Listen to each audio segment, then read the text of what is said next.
convidar você para que nós deixemos a nossa Bíblia aberta em Josué 12, de 1 a 24. Deixa eu fazer uma pergunta para vocês aqui.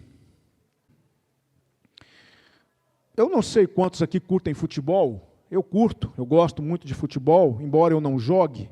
Já joguei muito futebol na minha vida. Já fui um zagueiro para ninguém botar defeito.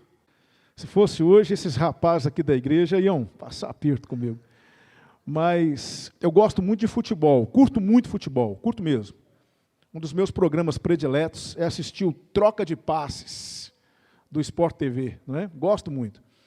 Mas se eu perguntar para vocês aqui, para os admiradores do futebol, se eu perguntar para vocês qual é a seleção de futebol mais vitoriosa da história, nós somos brasileiros, né, gente?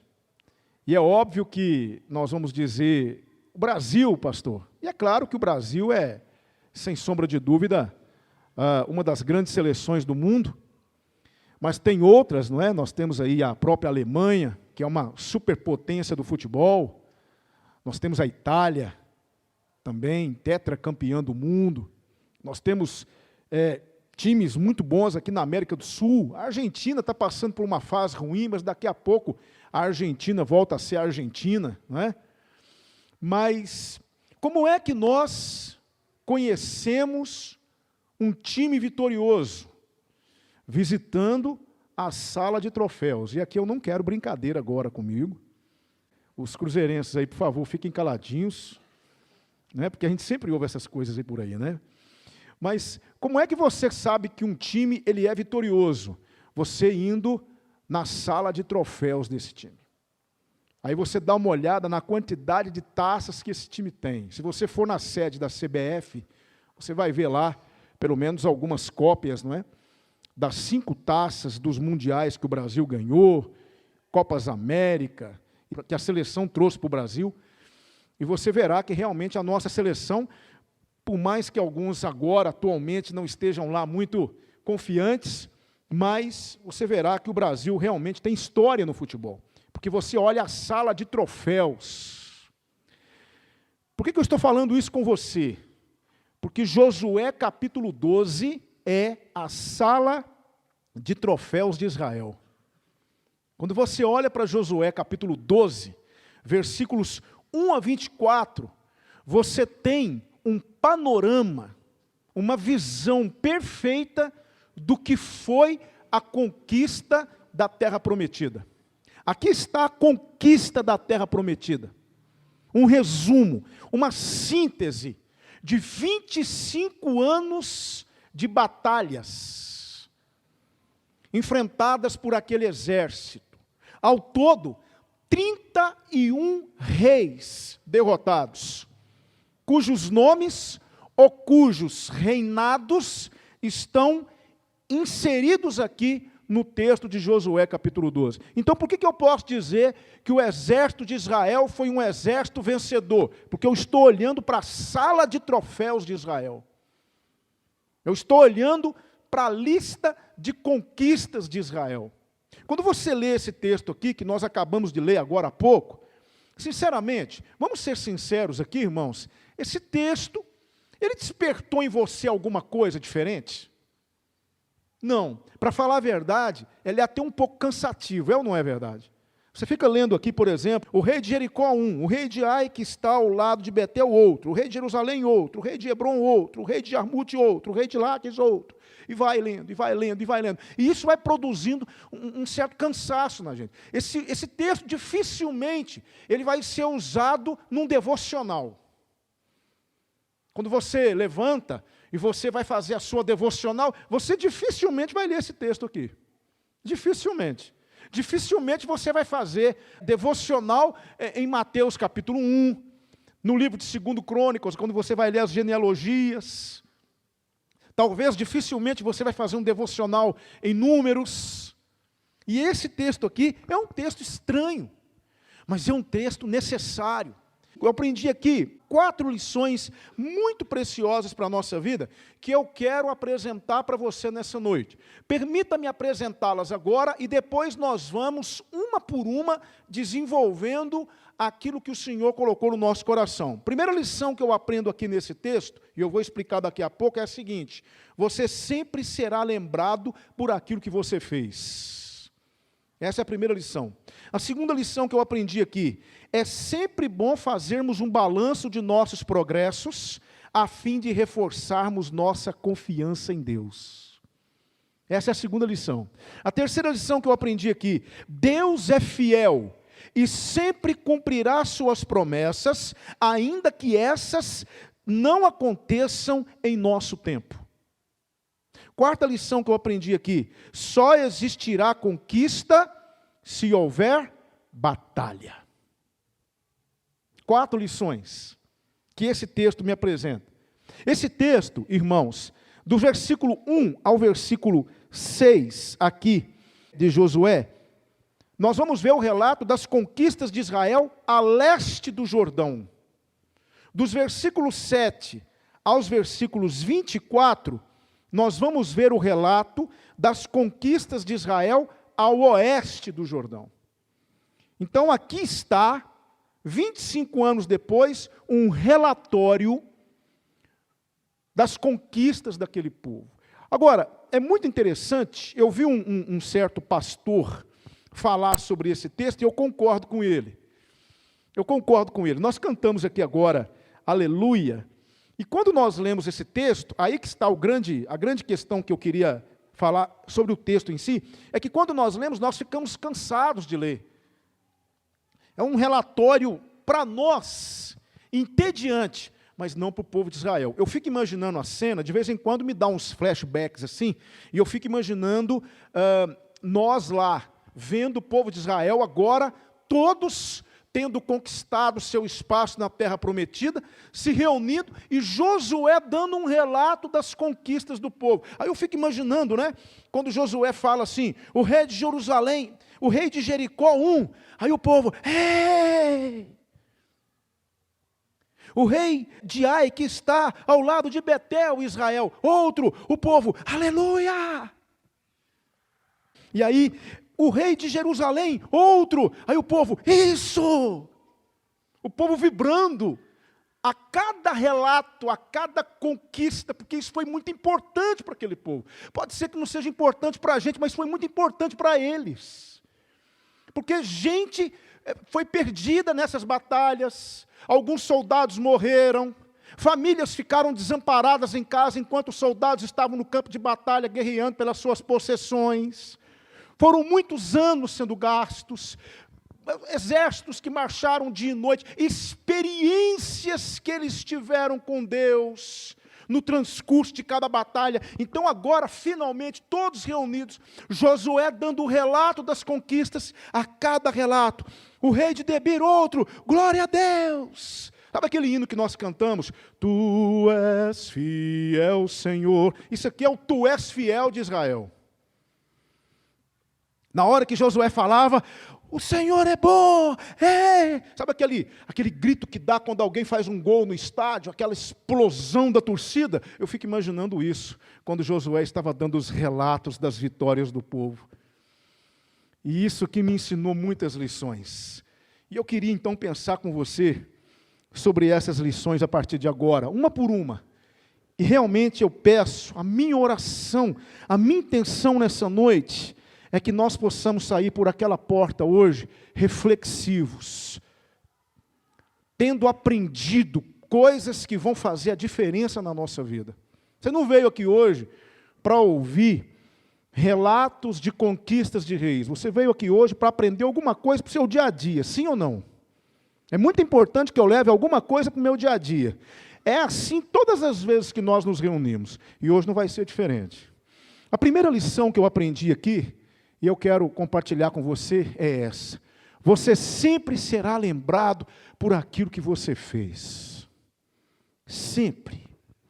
As pessoas vão se recordar de você, não por aquilo que você falou, por aquilo que você disse acerca de si mesmo, mas por aquilo que você fez. É isso que fica na memória.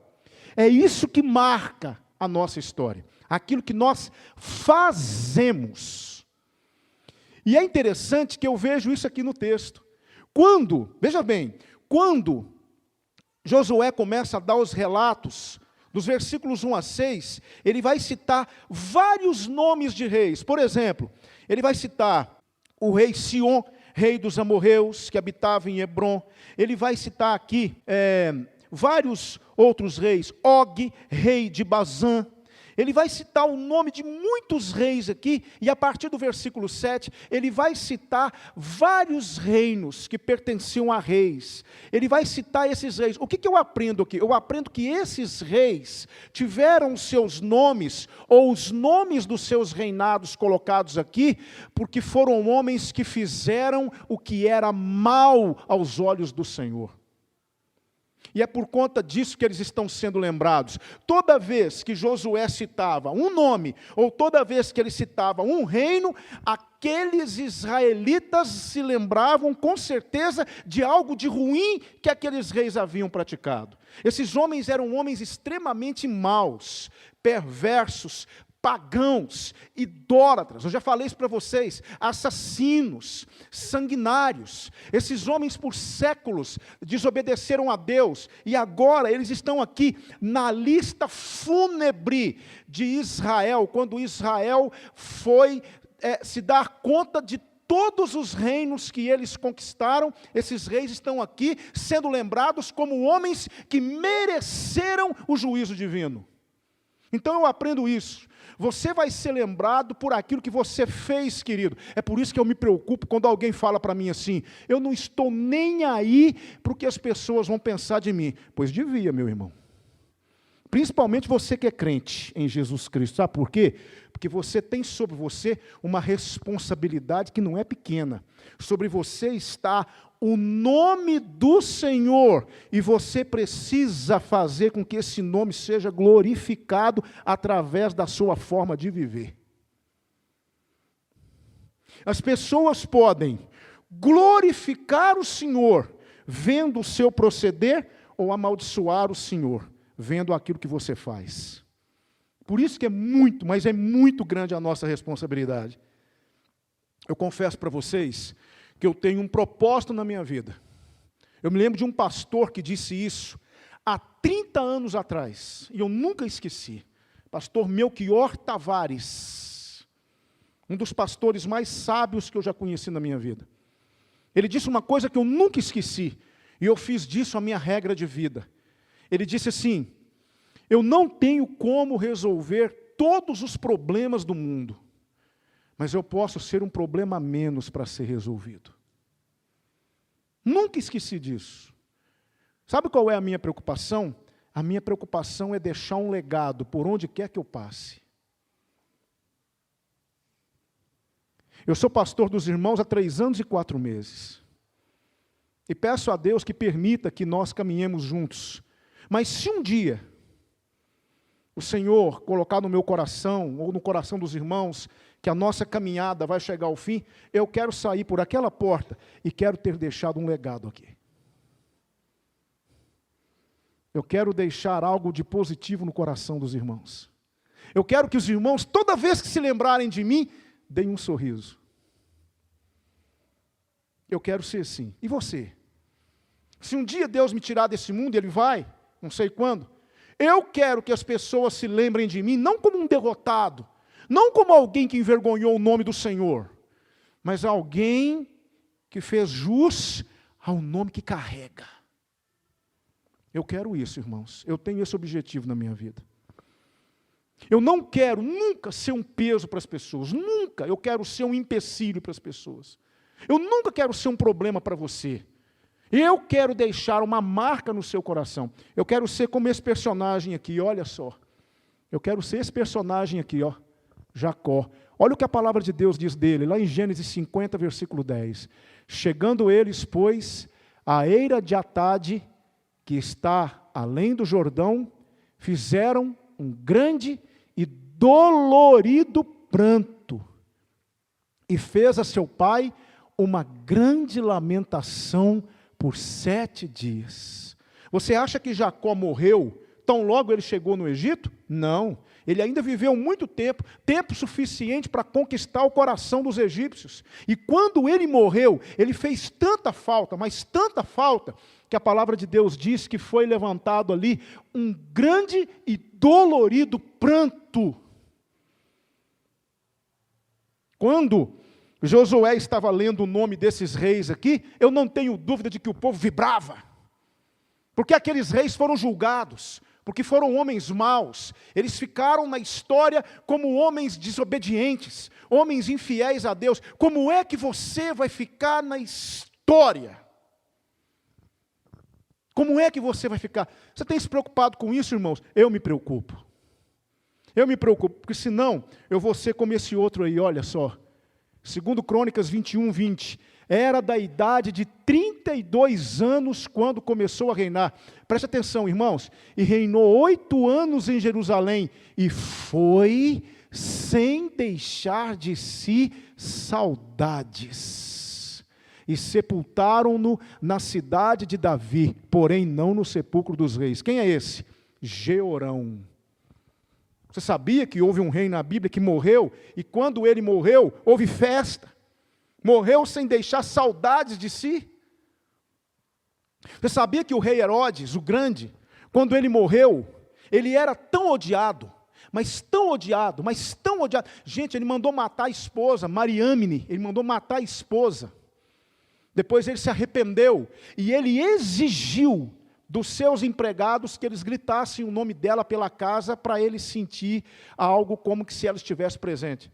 Ele mandou matar os 2 filhos, Aristóbulo e Alexandre, a ponto do imperador dizer: eu prefiro ser um cavalo de Herodes do que um filho dele. Herodes o Grande, um homem detestável, um homem que era odiado por todas as pessoas. Quando ele percebeu que ia morrer, sabe o que Herodes o Grande fez? Ele chamou toda a alta corte dos judeus, toda a alta classe dos judeus, ele chamou para uma reunião com eles e deu ordem aos seus soldados, dizendo o seguinte: quando eles chegarem, assim que eu morrer, eu quero que vocês fechem as portas e matem todos eles, porque assim eu sei que haverá choro na minha morte. Porque as pessoas chorariam por causa dos parentes mortos, mas de qualquer maneira haveria algum tipo de choro na morte de Herodes. É assim que você quer ser lembrado? Como é que você quer ser lembrado? Por isso eu aprendi essa lição. Você sempre será lembrado por aquilo que você faz. Por isso, meu querido, que tal se você fizer uma avaliação da sua vida e se você perceber que precisa corrigir alguma coisa, por que você não corrige? Muda algum posicionamento, mude alguma coisa na sua vida, para que quando as pessoas olhem para você, elas olhem para você com saudosismo, e não olhem para você como personas non gratas. Eu me preocupo muito com isso, irmãos. Eu me preocupo muito com isso. Eu tenho essa preocupação. Deus tem me dado a alegria de alguma maneira, de alguma forma, deixar uma marca na vida das pessoas. É claro que eu não sou nada, a glória toda é do Senhor, mas o pouco que eu tenho conhecido de Cristo tem sido suficiente para que eu realmente mude posicionamentos, tome atitudes diferentes, porque eu quero deixar uma marca no seu coração. E todas as vezes que você se lembrar de mim, eu quero que você lembre de mim por aquilo que eu fiz de positivo. Agora, tenha paciência com os meus erros, porque ninguém é perfeito. Por favor.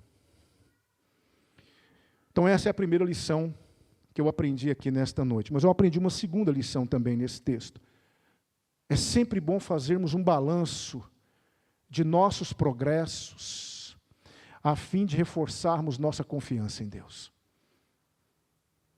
Eu tenho 31 anos de convertido. Me converti em abril de 1988, já contei isso para vocês. Lá em Divinópolis, na então congregação da primeira igreja batista em Divinópolis, que ficava num bairro chamado Danilo Passos.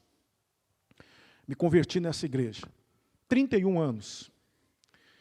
E eu não tenho dúvidas de que, fazendo um balanço de quem eu era antes de Cristo e de quem eu sou hoje, irmãos, a diferença é gigantesca.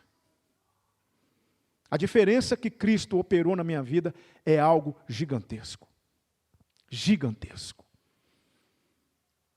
Eu não consigo mais juntar as duas pessoas numa só. Literalmente, para a glória de Deus, eu sou uma nova criatura em Cristo. Isso quando eu olho para trás. E aí eu faço um balanço. Quantos reis eu já derrotei na minha vida? Eu tinha um rei que dominava meu coração, mas eu tinha um rei que era terrível. Sabe qual era esse rei? Se eu contar, você não vai acreditar. Timidez. Eu era extremamente tímido, extremamente tímido. Quando eu conheci essa jovem e bela mulher aqui, não é? Hoje mais bela do que antes, mas quando eu a conheci, nós estávamos namorando quando o pastor Evaldo Carlos dos Santos, lá na primeira igreja batista em Divinópolis, estava saindo do ministério, e o pastor Nildo, não sei se Fernando e Gina chegaram a conhecê-lo, o pastor Nildo estava chegando, e na despedida do pastor Evaldo, inventaram de me pedir para cantar. Irmãos amados, primeira vez naquela igreja enorme, eu peguei o microfone para cantar. Primeiramente, eu não sei como que eu consegui chegar lá, de tanta vergonha que eu tinha. Lembra disso, meu bem? E eu tremia, irmãos, e o microfone ficava assim. E para acabar de completar, eu esqueci de ligar o abençoado do microfone. Então, lá na frente, cantando, todo mundo assim, e eu berrava, e o povo... E aí um irmãozinho abençoado foi lá, bem devagarzinho, e ligou o microfone para mim. Aí que eu fiquei mais nervoso ainda. Eu tremia, mas eu tremia, irmãos. Sinceramente, eu achei que eu ia passar mal, de tanta timidez, mas é engraçado, não é? Nosso Deus, ele é engraçado, né? Ele já estava colocando no meu coração um chamado para o ministério. Aí eu ficava pensando assim, Senhor, como é isso? Como assim ser pastor nessa timidez toda que eu tenho? Era um rei que dominava meu coração. E hoje, irmãos, sabe, hoje aqui na frente, diante dessa igreja, pregando para vocês, sabe de uma coisa? Eu venci esse rei. Foi um rei que eu derrotei. Ficou lá atrás. E eu vou fazendo um balanço, e se eu pegar uma caneta e começar a anotar num caderninho, eu vou começar a fazer uma lista de reis que eu derrotei, para a glória de Deus, com o Senhor comigo, sabe? Eu fui derrotando um monte de rei que governava o meu coração. E quando eu faço esse balanço da minha vida, isso me fortalece para quê? Para olhar para frente, porque eu sei que ainda tem um monte de rei para vencer. Eu olho para frente e vejo que eu ainda tenho muitos obstáculos. Só que isso fortalece meu coração e eu avanço. Porque se eu fui capaz de vencer aqueles reis com o Senhor e Ele está comigo, então por que eu não vou vencer esses que estão na minha frente? E eu tenho ajoelhado e tenho orado e tenho falado com Deus, Senhor, eu preciso derrotar esse rei. Esse rei está me impedindo de possuir mais um pedacinho dessa terra prometida que o Senhor tem para mim. Porque Deus tem, para cada um de nós, uma terra prometida. Cada um de vocês que está aqui nessa noite tem uma terra prometida da parte de Deus. Só que para conquistar essa terra prometida, você vai ter que avançar. Mas é bom olhar para trás e ver o quanto você já avançou. Eu poderia te dar a oportunidade para vir aqui na frente e falar quantos reis você já derrotou na sua vida. Com qual rei você está lutando agora? Creia, você vai vencer. Você vai vencer. Então você já fez isso? Você já fez um balanço da sua vida? Quem você era, irmão, antes de Cristo? Como era você? Como é você hoje? Onde você está nesse plano de Deus? Responda com sinceridade, não para mim, para você mesmo. Responda, você estaria aqui nessa noite se não fosse por Cristo? Você teria o que você tem se não fosse por Jesus? Um dia desse, eu e minha esposa estávamos no carro, não sei se foi no carro, e nós estávamos conversando sobre isso, não é, meu bem? E nós estávamos falando, e ela falando de muitas coisas, de aquele momento de louvor que vem espontaneamente no nosso coração, sabe? Quando você começa a fazer esse balanço, de repente você vai dar um louvor a Deus. Espontaneamente você louva. Por quê? Porque você percebe quão grandes coisas o Senhor fez por nós. E aí nós estávamos conversando sobre isso, e ela falando, olha, mas nossa vida é assim, é assim, é assim. E eu digo, eu concordo, e olha só o que nós temos. Aí de repente eu falei para ela assim, meu bem, fala para mim, meu amor. Nós seríamos o que somos, teríamos o que temos, nós teríamos essa família que nós temos, nós seríamos felizes como nós somos, se não fosse o amor de Cristo em nós. E ela disse com todas as letras, claro que não. Porque é isso que Jesus faz na nossa vida. É tão bom a gente fazer esse balanço de vez em quando. É isso que Josué está fazendo aqui. Ele está fazendo um balanço. Tudo bem, chega de guerra, conquistamos, é nós. Sentem-se aí, deixa eu fazer um balanço para vocês do que aconteceu até aqui. Aí ele foi dizendo, rei de Jerusalém outro, rei de Hebron outro, rei de Jarmute outro, rei de Laques outro, rei de Eglon outro. Aí no final ele encerra dizendo assim, pessoal, 31 reis ao todo.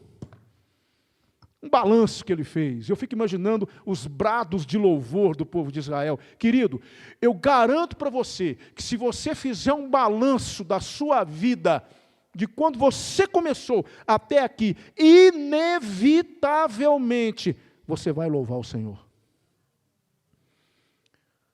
Porque não tem como não louvar pelas coisas que Ele tem feito por nós. Que maravilha. Eu louvo a Deus. De vez em quando eu estou lá em casa, preparando, o esboço do sermão, e eu estou pensando em vocês. E aí eu estou pensando no culto da noite. Estou pensando em tudo isso que está acontecendo aqui agora. É como se passasse um filme na minha cabeça. E eu falo, oh, Senhor, obrigado. Obrigado, meu Deus. Aí eu lembro de 3 anos e 4 meses atrás, lá em Divinópolis, quando chegou a notícia que os irmãos queriam me conhecer. E hoje eu estou aqui e eu falo, Senhor, obrigado. Foi o Senhor que fez isso. Obrigado. Eu louvo. Porque é bom fazer esse balanço de vez em quando, sabe? Faça um balanço desse na sua vida de vez em quando. Pare, porque isso não só vai te levar ao louvor, mas isso vai te fortalecer para os reis que vêm por aí, porque vem mais rei por aí. Tem um ditado que diz que rei morto, rei posto. É ou não é verdade? Um rei se vai, outro rei vem. A batalha não para, Natália. Mas é tão bom fazer um balanço. Mas eu aprendi uma outra lição aqui. Veja só, Deus é fiel e sempre cumprirá suas promessas, ainda que essas não aconteçam em nosso tempo. Você precisa ler Josué capítulo 12 à luz de Gênesis capítulo 15. Não dá para ler Josué 12 sem Gênesis capítulo 15. Eu coloquei o texto aqui. Veja só esse texto. Gênesis 15, 13 a 21. Gênesis 15, 13 a 21. Então disse a Abrão, sabes de certo que peregrina será a tua descendência em terra alheia, e será reduzida à escravidão e será afligida por 400 anos. Mas também eu julgarei a nação à qual ela tem de servir, e depois sairá com grande riqueza. E tu irás a teus pais em paz, em boa velhice, e serás sepultado. E a 4ª geração tornará para cá, porque a medida da injustiça dos amorreus ainda não está cheia. E sucedeu que, posto o sol, houve escuridão, e eis um forno de fumaça e uma tocha de fogo que passou por aquelas metades. Naquele mesmo dia fez o Senhor uma aliança com Abrão, dizendo, a tua descendência tenho dado essa terra, desde o rio do Egito até o grande rio Eufrates, e o Queneu, o Quenezeu, o Cadmoneu, e o Eteu, e o Perizeu, e os Refaíns, e o Amorreu, e o Cananeu, e o Girgazeu, e o Jebuseu. Do que é que Deus está falando aqui? Deus está falando desse momento de Josué capítulo 12. Sabe quantos anos se passaram desde essa promessa? Sabe quantos anos se passaram para que a promessa de Deus se cumprisse e nós chegássemos a Josué capítulo 12? De Gênesis 15 a Josué 12, passaram-se 465 anos. É muito tempo, é ou não é? Deus prometeu a Israel, na pessoa de Abraão, porque Israel é descendência de Abraão, que a terra de Canaã seria deles, 465 anos antes. Por quê? Porque Deus cumpre suas promessas. Mesmo que essas não aconteçam no nosso tempo. O problema não é a promessa, o problema não é Deus, o problema somos nós, que queremos tudo para ontem. E pelo fato de Deus demorar, nós achamos que Deus não ouviu, que Deus se esqueceu de nós, que Deus não vai cumprir. Você chega a ponto de esquecer até de orar, você nem ora mais, porque você acha que Deus ele não vai atender você naquela demanda. Mas se Deus prometeu, não sei quando, mas Ele vai cumprir. Talvez você nem verá o cumprimento da promessa, mas Deus não é como nós, que se esquece facilmente das coisas. Deus prometeu e Deus cumpre. Quer ver uma coisa? Deixa eu apresentar para você aqui. Eu tenho alguns textos aqui que eu gostaria de apresentar para você. Não é? Eu queria que você agora analisasse comigo se Deus cumpre ou não cumpre. Veja só esse texto aqui. Gênesis 12, 1 e 2. Ora, o Senhor disse a Abrão: sai-te da tua terra e da tua parentela e da casa de teu pai para a terra que eu te mostrarei. Olha a promessa: far-te-ei uma grande nação e abençoar-te-ei e engrandecerei o teu nome e tu serás uma bênção. Eu pergunto para vocês, principalmente vocês que foram em Israel aqui, Deus cumpriu ou não cumpriu a promessa dele? Aí você vai dizer para mim assim: mas Israel é um país pequenininho. Tudo bem, eu não estou me referindo ao espaço territorial, eu estou me referindo ao povo. Quantos judeus viveram desde Abraão? Agora tenta quantificar isso para você ver se realmente é ou não é como a praia que está no mar, como as estrelas que estão nos céus. Deus prometeu: eu vou fazer de você uma grande nação, e Ele cumpriu. Não sei quantos milhões de habitantes Israel tem hoje, mas eu me refiro ao Israel através da história, que é uma nação numerosíssima. Deus disse: vou fazer, e Deus fez. E o povo de Israel está aí hoje, para todo mundo atestar por si mesmo que Deus cumpre suas promessas. Quer ver outro texto?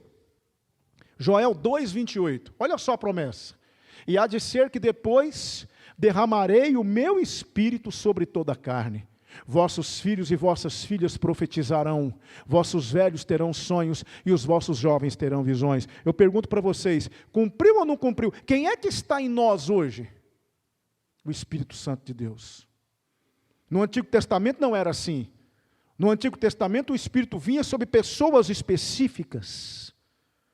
E essas pessoas eram usadas por Deus para obras específicas. Mas lá em Joel, Deus disse: eu vou derramar meu Espírito sobre toda a carne. Meu irmão, nós temos o Espírito de Cristo em nós, como cumprimento da promessa de Deus.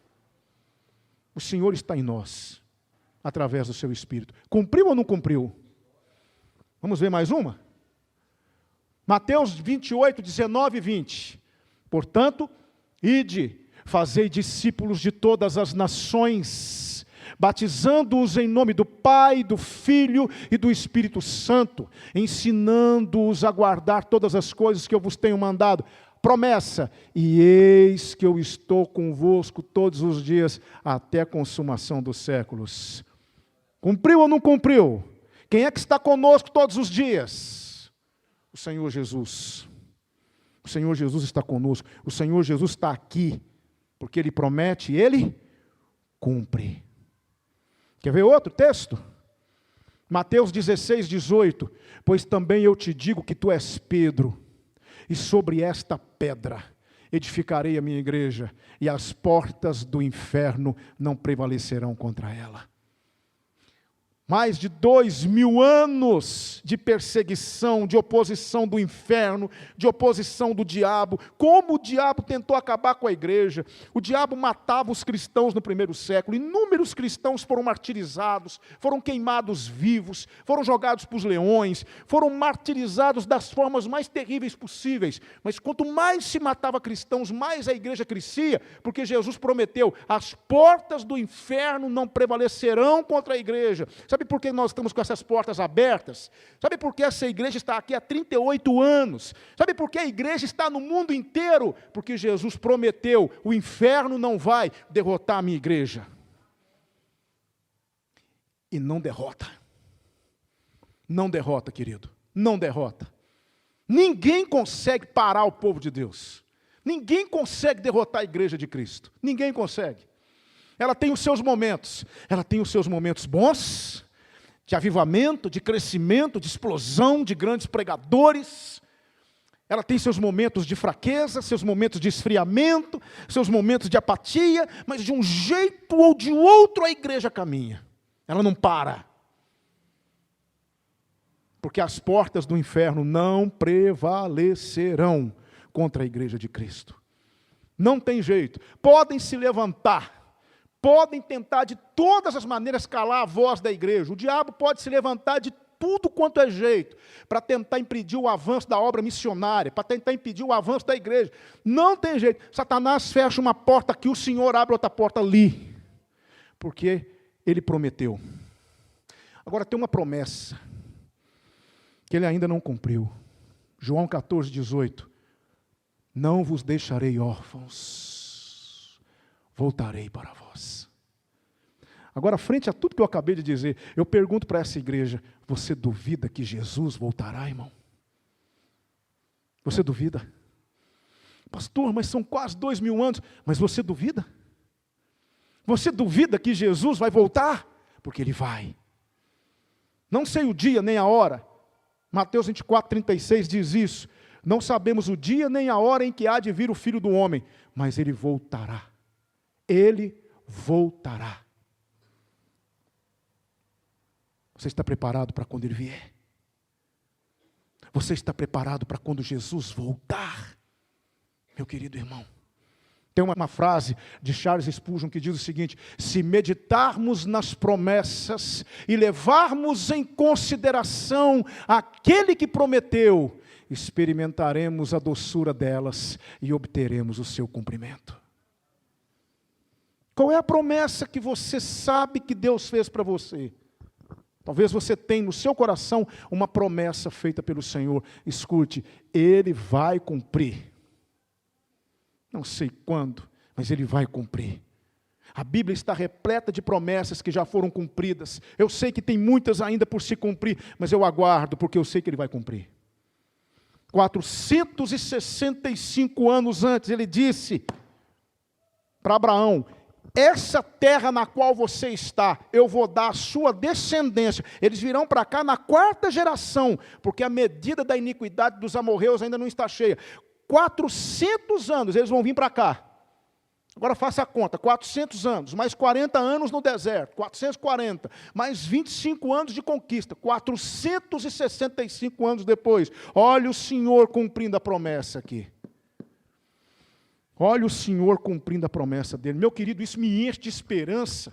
Isso me enche de esperança porque a nossa fé não é uma fé vazia, não é uma fé boba, não é uma fé sem sentido. A nossa fé tem fundamento. Eu creio na palavra de Deus com todo o meu coração. Eu creio nas promessas do Senhor. Eu creio, irmão. Porque Ele cumpre. Ele cumpre. Eu me lembro, irmão. São coisas que acontecem com a gente, são as nossas experiências com Deus. Não tem jeito. Cada um tem a sua experiência com Deus. Sabe, eu me lembro, quando eu fui chamado para o ministério, um irmãozinho que hoje está muito enfermo, nós devemos orar por ele. Ele olhou perto de mim assim, chegou perto de mim. Foi uma das primeiras vezes que eu preguei, e como sempre tremendo muito, muito tímido, muito vergonhoso, mas ele chegou perto de mim e falou assim: meu irmão, Deus está te chamando para o ministério. E eu falei assim, mas irmão, eu ainda não senti. Irmão, espere, porque o irmão vai ver. Deus está chamando o irmão para o ministério. Abra seu coração, tudo acontece no tempo de Deus. Mas irmão, confie no Senhor, nada vai te faltar. Deus vai cuidar de você. Deus está preparando para você uma obra maior do que essa. Há muitos anos atrás, irmãos. Sabe? E quando eu faço, digo para você, eu faço os balanços na minha vida, eu vejo quantas promessas lá atrás que estão se cumprindo hoje. Ah, irmão, como nós precisamos crer nisso. Há promessas de Deus para nós, há promessas de Deus para você na palavra dEle. E Ele vai cumprir. Ele vai cumprir.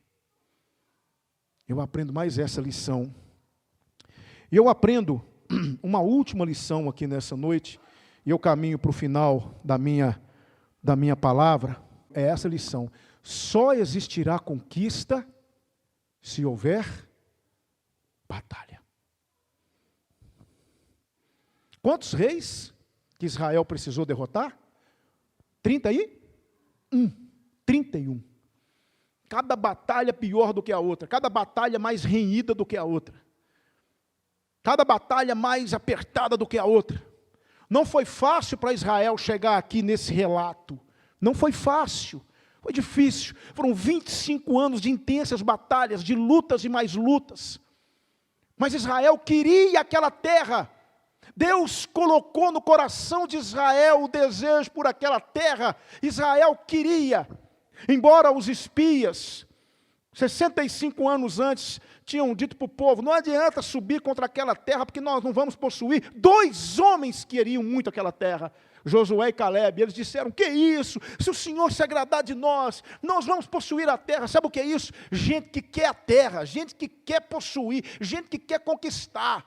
Então aprenda uma coisa que eu vou falar para você aqui. Se você é daqueles que não quer nada com o Senhor, se você é daqueles que não quer saber de terra prometida nenhuma, que pode ser, sabia que tem gente que não quer nada? Tem gente que quer ficar exatamente onde está. Quer nada com Deus, assim. Eu conheci um grande amigo que me disse uma vez assim, sabe qual é o grande problema da minha igreja? O grande problema da minha igreja é que ela quer continuar sendo o que ela sempre foi. Quando chega alguém novo na igreja, parece que a igreja tem medo daquela pessoa entrar na igreja e atrapalhar aquele grupinho que a igreja se fez. A minha igreja tem medo de ser uma igreja diferente. A minha igreja quer ser aquilo que ela sempre foi. Sabia que existem pessoas assim? Vieram para Cristo, ouviram a palavra, creram, ótimo, tá bom demais. Me deixa aqui. Não quero saber desse negócio de sair daqui. Eu quero ficar aqui. Está bom demais. Rapaz, Deus tem algo mais. Não, está muito bom. Não quero mais nada na vida espiritual. Não quero mais. Rapaz, que vidinha boa que eu estou vivendo.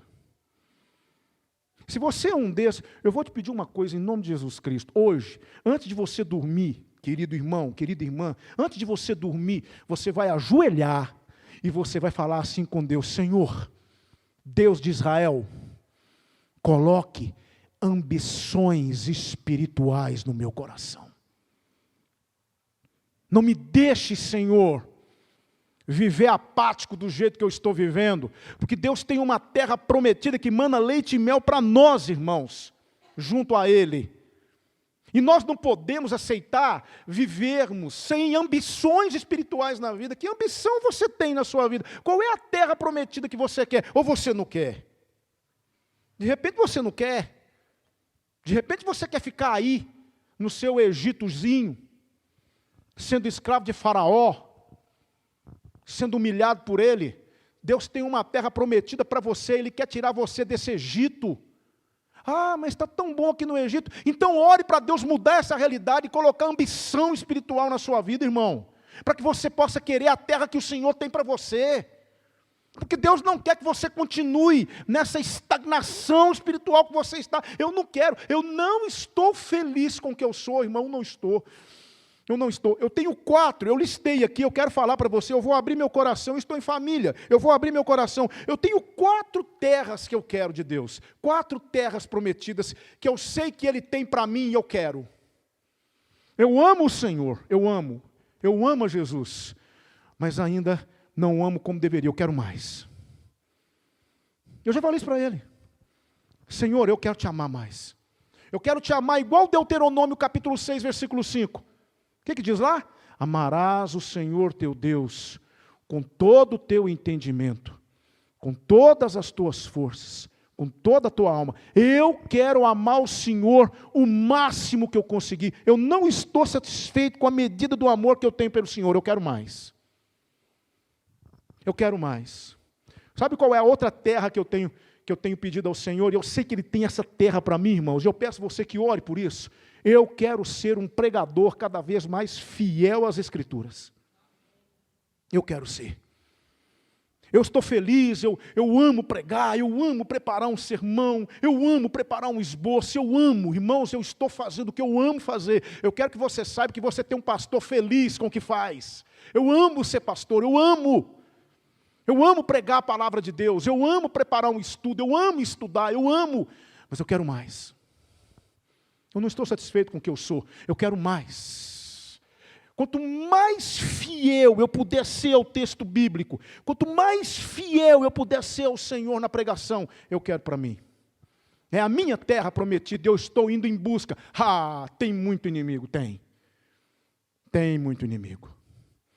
De vez em quando aparece uma palavrinha aqui que eu não sei o significado, mas para mim saber o significado dela eu vou ter que pesquisar muito. E às vezes bate aquele desânimo, bate aquela apatia, e eu chego a pensar, não, de repente eu não vou falar dessa palavra hoje, mas o Espírito Santo me incomoda e diz, fale, porque essa palavra tem um significado muito especial para a igreja. Eu vou usar você para falar essa palavra para a igreja. Então eu tenho que me debruçar ainda mais nos estudos, isso exige de mim, mas eu quero, irmãos, é a minha terra prometida.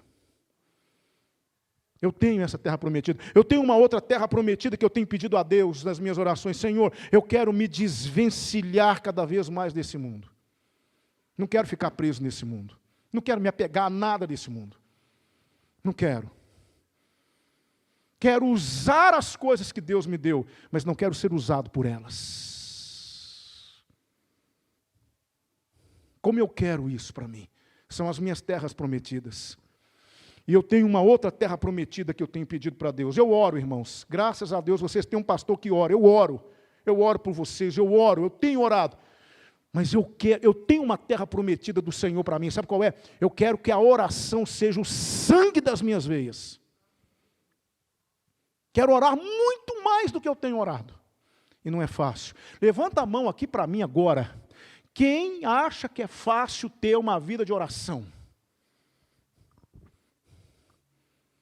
Eu já sabia a resposta, porque não é fácil. Você levantar de madrugada para orar, você gastar tempo na oração.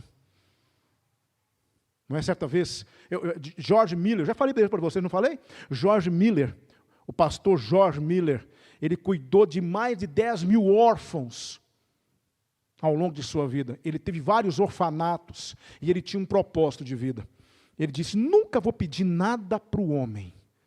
Sempre vou pedir as coisas para Deus. Quando foi um dia, ele estava no gabinete dele orando, falando com Deus. Aí, de repente, uma das funcionárias do orfanato dele chegou e bateu na porta. Pastor Jorge, o senhor não sabe quem está lá embaixo e quer ver o senhor. A rainha da Inglaterra. Pastor Jorge, o senhor está me ouvindo? A rainha está aí, ela quer conhecer o seu trabalho, ela quer conversar com o senhor. Ele interrompeu a oração dele, abriu a porta e falou assim para a funcionária dele, desça e diga para a rainha que eu não posso atendê-la agora, porque eu estou conversando com o Rei dos Reis. Isso é sangue nas veias. Isso é ter vida de oração. É isso que eu quero. Eu vou chegar lá. Eu oro, eu leio a Bíblia. Irmãos, são as minhas terras prometidas. Todo mundo tem. Você não tem não, querido? Então peça que Deus te dá. Fale com o Senhor. Senhor, eu estou andando muito sem ambição. Eu quero que o Senhor coloque ambições espirituais. Sabe por quê? Porque quando Deus colocar ambições espirituais no seu coração, querido, aí você vai entender o que é batalhar. Porque só existe conquista onde há batalha. Porque foi que Israel agora pode se dar o luxo de dizer, nós possuímos a terra prometida. Por que Israel pôde dizer isso? Porque eles batalharam contra 31 reis. Eles batalharam contra 31 reis. Foram 25 anos de batalha. Agora eles vão dizer, eu conquistei a terra prometida. Nós conquistamos. Daqui para frente é repartir, mas nós conquistamos. Meu querido, louvado e glorificado seja o nome do Senhor por você que está conquistando a sua terra prometida. Mas eu também louvo e glorifico ao Senhor, porque eu sei que nesta noite Ele está colocando ambições espirituais no seu coração. Nós precisamos ter ambições espirituais. Qual é a sua ambição espiritual? Então se prepare para a guerra. Porque se o Senhor colocou ambição na sua vida, Ele vai levantar muitos reis para te impedir. E sabe qual é o pior dele? Qual é o pior rei que eu tenho que enfrentar? Eu mesmo. Ô reizinho difícil. Tem uma frase, e eu encerro a minha palavra. Veja só essa frase. Nossa jornada é montanha acima, com um cadáver às costas. O nosso eu crucificado. E o diabo faz de tudo para puxar-nos para baixo e ressuscitar o cadáver. Meu querido, eu te garanto uma coisa. Nós ainda vamos nos encontrar na vida. Tenho certeza que sim. Deus vai me dar esse privilégio de lá na frente me encontrar com você. E você vai falar para mim assim, ô pastor, Deus colocou algumas ambições espirituais no meu coração e hoje eu posso dizer para o Senhor, pastor, eu tenho conquistado a minha terra prometida. Qual é a sua terra prometida? O que é que você quer com o Senhor?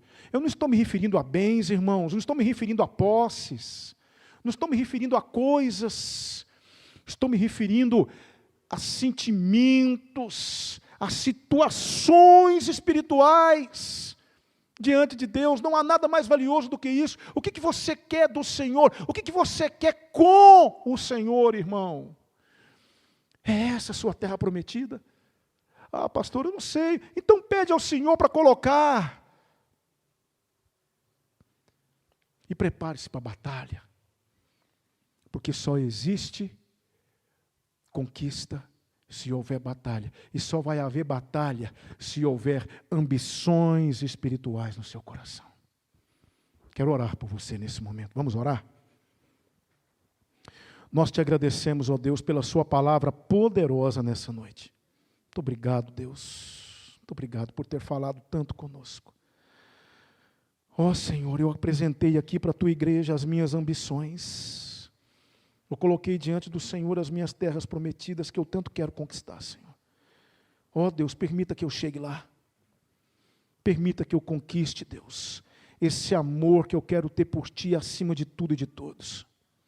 Permita, Senhor, que eu conquiste em nome de Jesus essa posição de pregador fiel da Tua palavra. Permita que eu conquiste, Senhor, essa condição de me desvencilhar deste mundo e estar com os meus olhos sempre fitos no céu. Permita, Senhor, que a oração seja cada dia mais importante, vital para a minha vida. Eu sei que preciso batalhar muito para isso, mas que o Senhor me ajude, assim como Tu ajudaste Josué e aquele exército. E eu sei que nesta noite há pessoas aqui, Senhor, que já têm essas ambições. Ó Deus, ajude-os nas suas batalhas. Mas se há alguém aqui, ó Deus, que não tem ambição espiritual nenhuma, Senhor, que está estagnado na vida, deixando a vida levar, segunda, terça, quarta, quinta e assim por diante, nada acontece. Senhor, coloque ambições espirituais nesse coração, meu Deus. Coloque terras prometidas diante dessa vida, porque eu sei que o Senhor tem. O Senhor não quer que nós paremos. O Senhor não quer que nós fiquemos estagnados. O Senhor tem terras prometidas para nós, ó Deus, coloque-as no nosso coração. Eu sei que o Senhor nos quer mais próximo de Ti. O Senhor quer trabalhar mais o nosso caráter. O Senhor quer trabalhar mais a nossa índole. O Senhor quer trabalhar mais em nós. O Senhor quer fazer de nós, ó Deus, pessoas que glorifiquem o Teu nome. Senhor, põe esses desejos no nosso coração, põe essas ambições no nosso coração, Senhor. Eu te peço, em nome de Jesus Cristo, abençoe Teu povo aqui nesta noite. Obrigado por todos aqueles que vieram aqui ouvir a Tua palavra. Ó Senhor, glorificado seja o Teu nome, porque eu sei que Tu falaste conosco.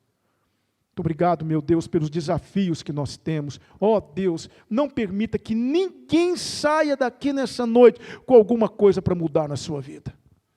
Eu te louvo, eu te glorifico, eu te engrandeço pela sua excelente, bendita, maravilhosa palavra. Muito obrigado, ó Deus. Toda a honra e toda a glória sejam dados ao nome de Jesus. Nós oramos em nome de Cristo. Amém.